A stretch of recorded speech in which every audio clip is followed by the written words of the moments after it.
رحمن رحمن ساعدني يا رحمن. بسم الله الرحمن الرحيم. الحمد لله رب العالمين والصلاة والسلام على رسول الله وعلى آله وأصحابه أجمعين. Të nderuar vëllezër, motra dhe miq, ju përshëndes të gjithëve me përshëndetjen islame. Assalamu alaikum wa rahmatullahi wa barakatuh. Paqja qoftë mbi ju dhe mëshira e Allahut dhe bekimet e tij. Jemi në vazhdim të zhvillimit të projektit të librave. Jemi në vazhdim të serisë së videove mbi intervistat bashkëkohore dhe në intervistën e sotshme inshallah do të trajtojmë një intervistë në gjuhën angleze, pra kemi sjellur të përmbledhur me pika në shqip, nga një analist me emrin Pravin Sohni, i cili është nga India dhe merret me çështje të rëndësishme të mbrojtjes dhe të gjeopolitikës. Ka qenë i ftuar në kanalin Think Bricks në YouTube nga ana e intervistueses Anastasia Likhasheva, në rast se ja shqiptojmë emrin saktë, është nga Rusia, dhe ky si kanal në vetvete trajton çështje që kanë të bëjnë me organizatën e BRICS, pra Brazil, Russia, India, China, South Africa. Alanca ekonomike që është krijuar në pjesën kryesisht lindore të botës dhe që shërben si një lloj baraspeshe me ndikimin perëndimor në çështjet ekonomike. Po ashtu edhe intervistat që do të përkthejmë në ditët në vazhdim janë intervista që janë kryer nëpërmjet këtij kanali, pra njëjti kanal që po flasim sot. Dhe jemi përpjekur që në këtë seri që po zhvillojmë, në fillimin e kësaj serie, të trajtojmë nga një përfaqësues prej secilit prej poleve të reja të fuqisë, të cilat janë duke u formuar në botë. E kemi nisur këtë seri përkthimesh dhe përmbledhjesh me një çështje të dijes fetare dhe të edukimit në ligjëratën që ka mbajtur Sheikh Didu. Më pas kemi vazhduar gradualisht me nga një përfaqësues të secilit pol në çështje të gjeopolitikës dhe të realitetit aktual. Kemi trajtuar çështjet e botës islame nëpërmjet këndvështrimit të Sheikh Ali Sallabit nga Libia, Allahu e ruajt. Më pas një përfaqësues të botës ortodokse, Alexander Dugin. Më pas një përfaqësues të polit amerikan, do të thënë, kur themi përfaqësues gjithmonë të një pjese të mendimit, sepse ka gjithmonë mendime të ndryshme, qoftë edhe brenda të njëjtit qytetërim dhe brenda të njëjtit pol, por po flasim kryesisht për ata që janë në linjën e traditës, konservatorizmit dhe të fesë dhe jo në linjën sioniste, siç e theksojmë gjithmonë. Për sa i përket Amerikës, ka qenë gazetari Tucker Carlson. Më pas kemi trajtuar një intervistë të profesor Victor Gao nga Kina. Në videon e sotshme inshallah do të trajtojmë një përfaqësues të Indisë, më pas një përfaqësues të botës katolike të Amerikës Latine kryesisht, nga Brazili më konkretisht, dhe më pas një përfaqësues të Afrikës nga Afrika e Jugut, derisa në fund do të trajtojmë në fund të kësaj serie, pra të serisë së këtyre përfaqësuesve, do të trajtojmë një përfaqësues nga bota europiane, nëse konsiderojmë atë si një pol më vete, fuqie të ndarë prej polit amerikan. Dhe kjo lloj ndarje me 8 pole fuqie në botë është ndarja që ka imagjinuar dhe sugjeruar profesor Alexander Dugin. Ndërsa nëse do të flisnim për këndvështrimin tim personal, unë nuk do të isha i mendimit që nëse do ta kisha në dorë, domethënë për ta sugjeruar, nuk do të isha i mendimit që të ndaj në 8 pjesë, por në 7 pjesë, bazuar mbi të përbashkëtat që kanë qytetërimet, domethënë pjesëtarët e një qytetërimi veçanërisht në aspektin shpirtëror, pastaj edhe në atë material, për shembull në bazë të fesë, në bazë të gjuhës, në bazë të origjinës dhe të vendodhjes gjeografike. Konkretisht do të sugjeroja që polet e reja që do të formoheshin në botë të ishin poli islam, poli ortodoks, poli protestant, poli katolik, poli konfucianist, ndoshta mund ta quajmë të Kinës, poli-hindu gjithashtu, dhe të gjitha këto, më thënë, do të përfshinin nga një pjesë të shteteve dhe kontinenteve që ekzistojnë sot në botë. Pra do të ishte një ndarje në më pak pjesë, por bazuar mbi më shumë gjëra të përbashkëta. Megjithatë, çdo lloj zhvillimi që do bëhet në botë ne do të përpiqemi ta ndjekim dhe ta pasqyrojmë analizën tonë që e mendojmë si më të dobishme brenda këtij kanali, inshallah. Pa humbur kohë, vazhdojmë me pikën e parë të intervistës dhe përmbledhjes për sot. Drejtuesja e kanalit Think BRICS, pra mendo BRICS, përkthehet në shqip emri I kanalit, dhe kur themi drejtuesja është një prej drejtuesve, sepse nuk është një drejtues I vetëm, zonja Anastasia Likhacheva, kërkojmë falje në rast se emrin e shqiptojmë gabim, eksperte e marrëdhënieve ndërkombëtare nga Rusia, por tham ligjërata është në anglisht, prezanton të ftuarin e saj në një prej intervistave për kanalin në YouTube, zotin Pravin Sohnej. Për sa I përket të ftuarve në këtë kanal dhe në të gjitha ato intervistat e tjera që kemi thënë, ata janë jashtëzakonisht të njohur në vendin e tyre po zakonisht edhe më gjerë, në mënyrë rajonale ose globale. Pika 2, ajo e prezanton atë si drejtor të Institutit për Kërkime të Forcave të Armatosura, pra Force Research Institute, që quhet në anglisht, në rajonin e kryeqytetit kombëtar Delhi të Indisë, I njohur për shumë analiza me vlerë në fushën e gjeopolitikës dhe mbrojtjes dhe shpesh kritik I taktikave dhe strategjive ushtarake të Indisë. Pra mund të themi që nuk është shumë në linjën e qeverisë së vendit të tij aktuale. Pika 3, I uron mirëseardhjen dhe tregon se shumë prej ndjekësve të kanalit her pas here pyesin dhe interesohen nëse aleanca e deritanishme me karakter ekonomik e BRICS, pra Brazil, Rusi, Indi, Kinë dhe Afrikë e Jugut, inicialet e vendeve themeluese, mund të zhndërrohet gradualisht në një aleancë me karakter edhe politik dhe ushtarak, për të përfaqësuar një krah rezistence kundër presionit perëndimor. Pra kjo është një nga pyetjet më të zakonshme që I vinë intervistueses tek posta e kanalit. Pika 4, përgjigjet analisti duke thënë shkurt që jo, dhe kjo nuk mund të ndodhi kurrë, pastaj shpjegon pse. Pika 5, thotë se kjo aleancë ka të bëjë me një rend të ri botëror të themeluar kryesisht nga dy vende, Rusia dhe Kina, dhe ka një koncept që njihet si siguri e pandashme, indivisible security quhet në anglisht ky lloj koncepti. Në këtë lloj rasti mund të flitet për aleanca ushtarake, ndërsa BRICS ka konceptin ku çdo qytetërim pjesëtar në të është një vend sovran me sigurinë e vet të pavarur nga të tjerët. Pra ka për qëllim të thojë që për shembull Porta Ortodokse kryesisht e përfaqësuar nga Rusia mbron veten e vet nëpërmjet sigurisë që krijon për veten e vet, Kina për veten e vet, India për veten e vet, bota islame për veten e vet e kështu me radhë të gjitha polet, dhe jo me aleanca midis njëri tjetrit. Ndërkaq që opinioni im personal në lidhje me këtë çështje është që realisht duhet që çdo njeri prej këtyre poleve të reja që po formohen të jetë I pavarur dhe sovran dhe të ketë atë aftësinë e vet për të siguruar sigurinë. Mirë po, në të njëjtën kohë, kur është e nevojshme që të bëhen aleanca për balancimin e ndonjë fuqie me ndikim të errët nëpër botë, siç është rasti I sionistëve, shembulli më I mirë, të cilët sundojnë Amerikën dhe Europën sot kryesisht, në këtë rast mund të jetë e nevojshme që të formohen dhe aleanca, qoftë edhe të përkohshme, por se në fund fare këto gjëra I ngelen në dorë secilit prej qytetërimeve nëse ka vullnetin dhe aftësinë për t'i realizuar ato. Më pas, pika 6,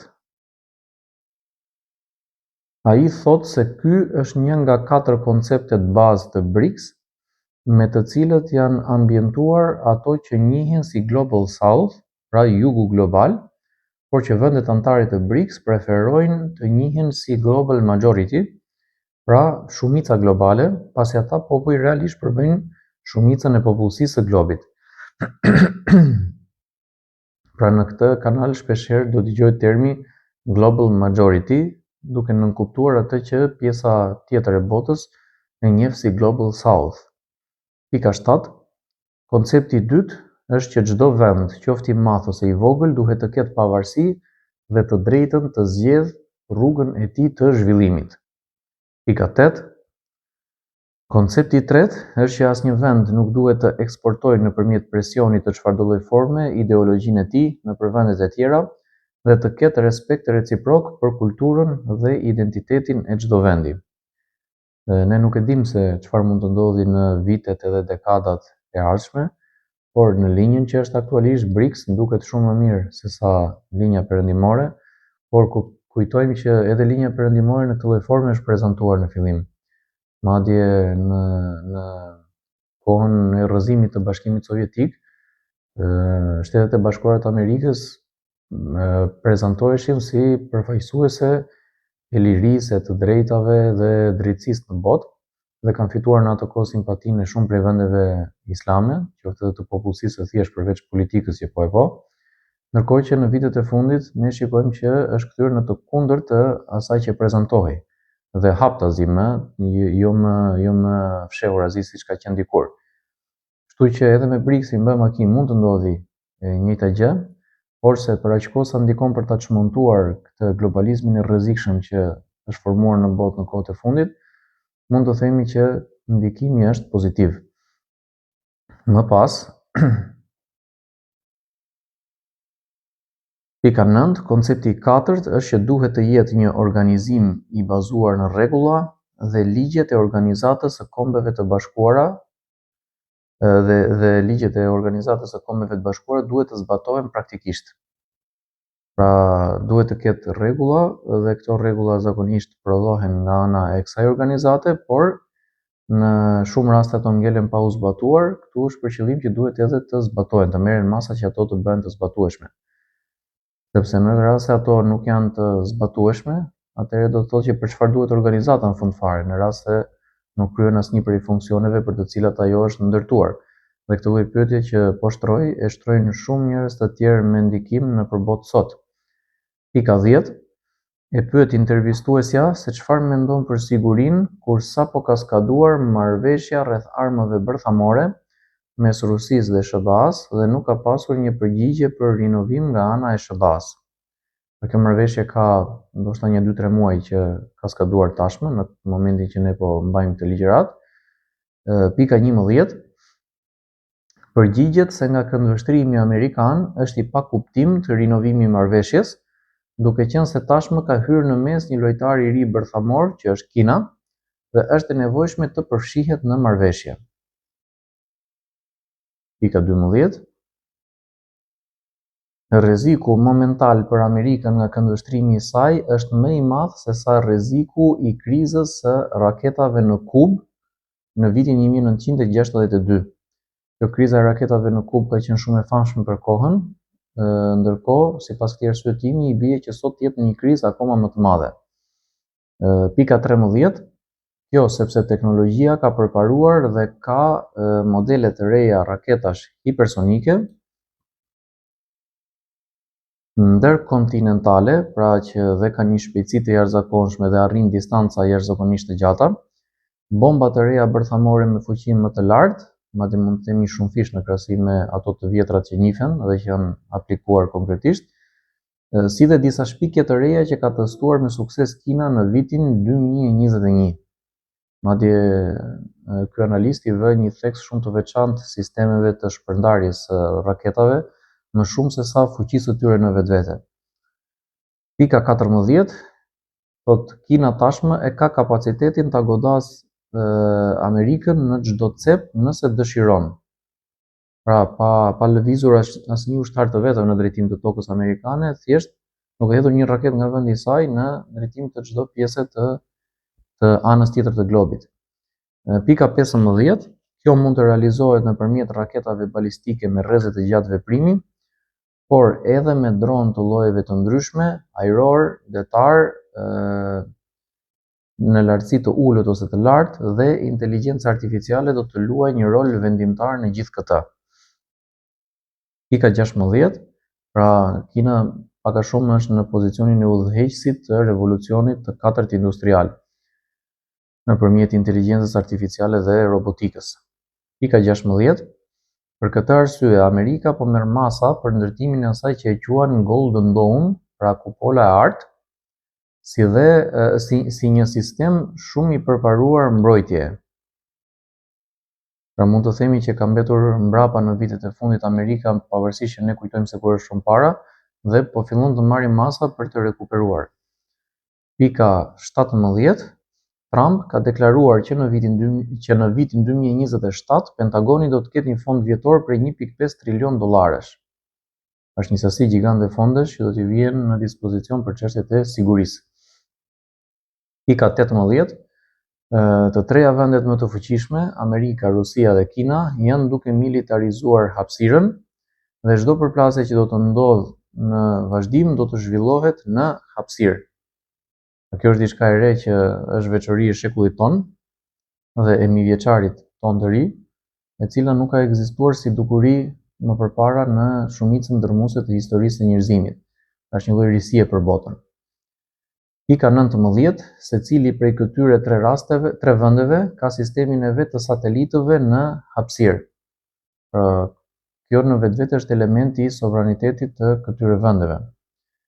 Pika 20, sistemi i vjetër mbrojtës i Shteteve të Bashkuara është krijuar në 1958 dhe tashmë nuk është më i përshtatshëm. Më pas pika 21, për këtë arsye Trump dëshiron një sistem të ri dhe i duhet Grenlanda dhe Kanadaja për ta realizuar këtë arkitekturë sigurie.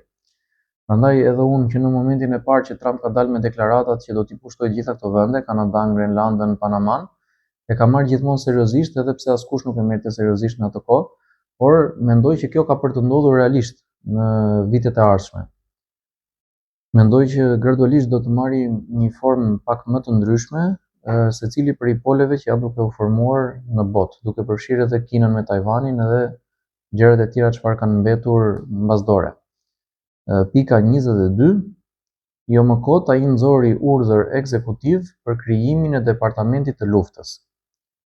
Pra ajo që njihet si departamenti i mbrojtjes, tani njihet si departamenti i luftës. Pra kalon pak a shumë nga pozicioni i mbrojtjes në pozicion sulmi, nga aspekti konceptual. Pika 23, në kohën e luftës së ftohtë kishte një barrierë natyrore në oqeanin e ngrirë të veriut mes Amerikës dhe Rusisë, ndërsa tani edhe ajo po shkrin për shkak të ndryshimeve klimatike dhe akulli po bëhet shumë lehtësisht i kapërcyeshëm. Pra Amerika dhe Rusia janë sa larg nga njëra tjetra, aq edhe afër njëkohësisht. Po ta shikojmë nga këndvështrime të ndryshme. Pika 24, dhe kjo vlen edhe nga aspekti gjeografik, po dhe nga aspekte tjera. Pika 24, pra po ndryshojnë shumë faktorë dhe koha nuk premton, ndaj po merren masa për ndryshime të shpejta strategjike. Pika 25, unë mendoj që ekspertët e të treja vendeve duhet të mblidhen, të ulen të diskutojnë të gjitha hollësitë e risive, sidomos lidhur me sistemet e përhapjes së raketave dhe kjo padyshim që do të kërkojë kohë. Pika 26, intervistuesja pohon që Trump kërkon një marrëveshje të re dhe jo rinovim të së vjetrës, por dëshiron të di se përse përmendi analisti Kinën dhe jo vendin e tij ndin. Pra ai propozoi që të futej Kina në marrëveshje, ndërkohë që një logjik fillestare mund të thojë që se të mos futet India për shembull në marrëveshje, por të futet Kina, ndërkohë që të dyja palët janë fuqi bërthamore. Po ashtu ka edhe fuqi të tjera bërthamore në botë, siç është Franca apo Britania apo Pakistani etj. Korea e Veriut, Izraeli, ndër të tjera, pavarësisht që nuk deklarohet zyrtarisht. Dhe të gjitha këto mund të ishin një propozim për të bërë pjesë e marrëveshjes, por ai zgjodhi pikërisht Kinën si një lloj vendi me fuqi të veçantë.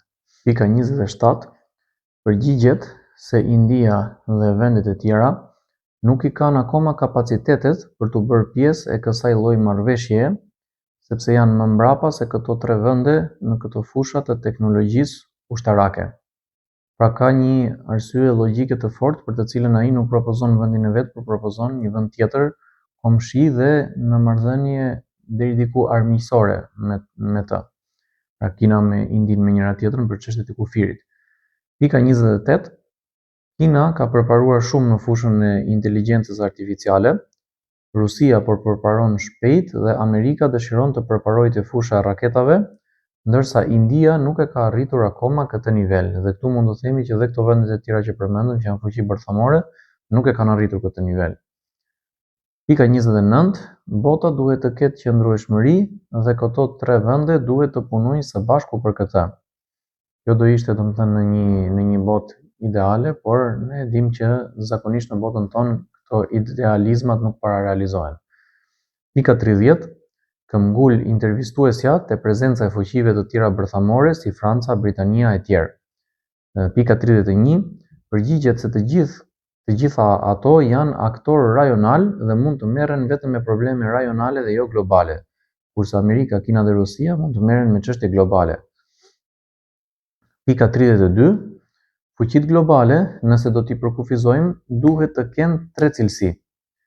E para, të mund të ndikojnë në përngjarje kudo në botë. E dyta, të jenë totalisht sovrane. E treta, të mos ketë mundësi në asnjë vend ta detyrojë me forcë që ai të ndryshojë politikën e vet të jashtme. Nëse i mungon ndonjë prej këtyre gjërave, atëherë do të thotë që nuk i plotëson këto cilësi dhe nuk mund të quhet fuqi globale. Maksimumi mund të quhet fuqi rajonale, po ndoshta mund të mos quhet as fuqi rajonale në vetvete. Pika 33. Vetëm këto 3 vende i gëzojnë këto cilësi për momentin. Pika 34. Amerika vazhdon të ketë mentalitetin e luftës së ftohtë, ndërsa Rusia dhe Kina po sillen me një mentalitet të ri që shikon drejt së ardhmes. Dhe për këtë gjithashtu bijem dakord me analistin. Pika 35. Gjithë veprimtaria e një shteti duhet të rrotullohet pak a shumë rreth 2 gjërave: siguri dhe zhvillim. Pra duhet të garantojë shteti sigurinë për qytetarët e vet dhe duhet të punojë për zhvillimin e tyre. Pika 36. Nëse nuk e ke të parën, nuk e arrin dot të dytën, por njëkohësisht nëse fokusohesh vetëm tek e para me të gjitha fuqitë, sërish e neglizhon të dytën. Kështu që duhet të ruhet një balans, një ekuilibër midis këtyre 2 përbërësve. Mund të themi që ne në Shqipëri çalojmë tek të dyja këto gjëra për fat të keq dhe ndërkohë do të duhej me mundësitë që janë realisht, por mungon vullneti, do të duhej që ne të shkëlqenim të dyja. Pika 37. Presidenti Putin është përpjekur të vendosë ura bashkëpunimi me Europën për arkitekturën e re euroaziatike të sigurisë, por ata këmbgulin ta shohin si pushtues dhe harrojnë që Rusia ka sipërfaqen më të madhe të territorit në botë, pra nuk është se vuan për territor, së bashku me rezerva natyrore të bollshme, pra nuk vuan për burime, që mendohet se mund të shkojnë rreth 75 trilion dollar. Domethënë kjo mendohet, ndërkohë që nuk mund të themi që është me siguri kaq, mund të jetë edhe më tepër se kaq. Pika 38. Kur ata tregohen mospërfillës, atëherë presidenti Putin kthehet nga vendet e jugut global, ose asaj që e emërtojnë antarët e BRICS si Global Majority. Pika 39. Gjithashtu, vetëm fuqitë globale mund të krijojnë institucione dhe mund të themi që BRICS është krijuar nga Rusia dhe Kina. Këto janë antarët dhe themeluesit kryesor të organizatës, ndërkohë që organizata tashmë është zgjeruar, madje është zgjeruar edhe për te antarëve të saj themelues, inicialet e së cilëve përbëjnë emrin e organizatës. Pika 40. Intervistuesja vë në dukje sërish që BRICS është deri në këtë moment një organizatë vetëm ekonomike dhe jo ushtarake, ndërkohë Rusia po merr në konsiderat një aleancë trepalshe, Rusi, Kin, Indi, që do të emërtoj RIC, pra RIC, pjesa e mesit të emrit të BRICS-it, dhe i kërkon mendim analistit lidhur me këtë mundësi. Pika 41. Përgjigjet që sipas mendimit të tij Rusia e ka marrë këtë iniciativë në vitet 90 për të balancuar fuqinë perëndimore, ndërsa në 2023 për të balancuar fuqinë e Kinës, duke u afruar kështu gjithmonë më tepër me konceptin e vet të qendrave të fuqisë në botë dhe sferave të ndikimit. Pika 42 e pyet intervistuesja nëse kjo gjë mund të zgjidhë problemin e kufirit me Kinën. Në rastin konkret, ajo që dëshiron të thojë analisti është që Rusia ka dashur të balancojë fuqinë perëndimore duke krijuar këtë lloj aleance në shekullin e kaluar, domethënë në kohën e rënies së Bashkimit Sovjetik, ndërsa tani dëshiron prapë ta ndërtojë këtë lloj aleance, po jo me të njëjtin qëllim, por me një qëllim të ndryshëm. Me idenë që ndoshta në aleancën që ka bërë me Kinën, mundet që t'i dali Kina jashtë kontrollit, pra të fuqizohet Kina më shumë nga ç'duhet apo të kthehet në ndonjë lloj rreziku dhe të funksionojë India si një lloj baraspeshe me Rusinë kundrejt Kinës. Pika 43, përgjigjet që kjo ndihmon në këtë dhe në balancimin e fuqive në rajon dhe në botë. Pika 44, më pas tregon se në 2025-ën presidenti Putin ka ardhur në një vizitë mjeditore në Indi, ku e ka sugjeruar publikisht që India ta marrë iniciativën për ngritjen e RIK, pra të kësaj aleancës trepalshe ushtarake. Pika 45 e pyet intervistuesja se pse India nuk ka marrë pjesë në stërvitjen ushtarake në Afrikë të Jugut, organizuar ndërmjet 5 vendeve anëtare të BRICS. Pika 46 përgjigjet se India akoma nuk i ka normalizuar marrëdhëniet me Kinën, siç ndodh midis Shqipërisë dhe Greqisë për shembull, edhe pse janë pjesë të së njëjtës aleancë ushtarake të mbrojtjes, dhe mendon që për aq kohë sa do të zgjas qeveria e Modit, kjo nuk ka për të ndodhur. Më duket që ai nuk ka shumë simpati për qeverinë e Modit dhe as ne nuk kemi simpati për këtë lloj qeverie, dhe ai propozon mënyra se si mund të menaxhohet gjëja më mirë, domethënë në Indi. Dhe kjo në vetvete tregon që është interesuar për të mirën e vendit të vet. Dhe kjo është diçka për t'u vlerësuar. Pika 47, stërvitja ka qenë shumë e rëndësishme sepse mbas ngushticës së Hormuzit dhe Babul Mandeb, pra ngushtica që ndodhet ndërmjet Iranit dhe Omanit, afër Gadishullit Arabik, dhe ngushtica që ndodhet ndërmjet Yemenit dhe Xhibutit dhe Eritreas, domethënë midis Gadishullit Arabik dhe Afrikës. Thot kanali i Mozambikut konsiderohet një rrugë kalimi shumë e rëndësishme tregtare, por që të marrësh pjesë aktive në një stërvitje të përbashkët ushtarake duhet të kesh marrëdhënie normale me një vend. Pika 48, India ka marrë pjesë vetëm si vëzhgues, pra nuk është se është stërvitur së bashku me të tjerët, por ka qenë prezente vetëm për të vëzhguar. Dhe kjo si shkak i konfliktit, domethënë me Kinën. Ndërkaq, për sa i përket kanalit të Mozambikut, bëhet fjalë midis shtetit të Mozambikut dhe ishullit të Madagaskar. Kjo është një lloj alternative rezervë që përdoret kur nuk mund të kalojnë dot mallrat nëpërmjet ngushticës së Hormuzit, dhe pse ne dëgjojmë shpesh përmendjen e luftës me Iranin dhe problematikës së mbylljes së kësaj ngushtice, por theksojmë që kjo ngushticë nuk është e mbyllur, por është e mbyllur vetëm për ata që duhet të jetë e mbyllur, dhe për pjesën tjetër është ose e hapur pa kushte ose e hapur me kushte. Ndryshe nga ajo që dëgjojmë në mediat zyrtare. Ndërkaq, kur nuk mund të përdoret ngushtica e Hormuzit dhe as ngushtica e Babul Mandeb ose kanali i Suezit, atëherë zgjidhet që të kalojnë mallrat tregtare anë përqark Afrikës duke dalë nga jugu dhe detyrimisht kalojnë nëpërmjet këtij kanali, kanalit të Mozambikut, pra midis Afrikës dhe Madagaskarit. Hapësira e tij domethënë është më e madhe, është më e gjerë, është si një det i madh, nuk është e krahasueshme me këto ngushtica që ne përmendëm, madje është më e madhe edhe se në dijenin time, se distanca midis Shqipërisë dhe Italisë në pikën e saj më të afërt, pra në Adriatik, ku dhe kjo në vetvete ka atë rëndësinë e vet nga aspekti tregtar, dhe thotë që kjo stërvitje praktikisht ka qenë në funksion të sigurimit të kalimit të mallrave në këtë kanal. Pika 49 e pyet intervistuesja se çfarë duhet të bëj dhe çfarë duhet të shmang India këtë vit, duke qenë në presidencën e BRICS. Pra, presidenca e BRICS ndryshon. Një vit për shembull bëhet president një prej antarëve, një prej vendeve anëtare, më pas kalon presidenca tek një tjetër, më pas tek një tjetër dhe konkretisht bëhet fjalë për BRICS. Pika 50 përgjigjet se India nuk e ka përcaktuar akoma pozicionin e saj përfundimtar në arenën globale. Dhe kjo në vetvete mund të konsiderohet si një pikë e dobët për BRICS, dhe nuk e dim nëse do ta kapërcej këtë lloj dobësie apo do të dëmtohet në mënyrë të mëtejshme. Por duket që analisti është në favor të kapërcimit të kësaj lloji pengese dhe që India të integrohet plotësisht vetëm në krahun e BRICS-it.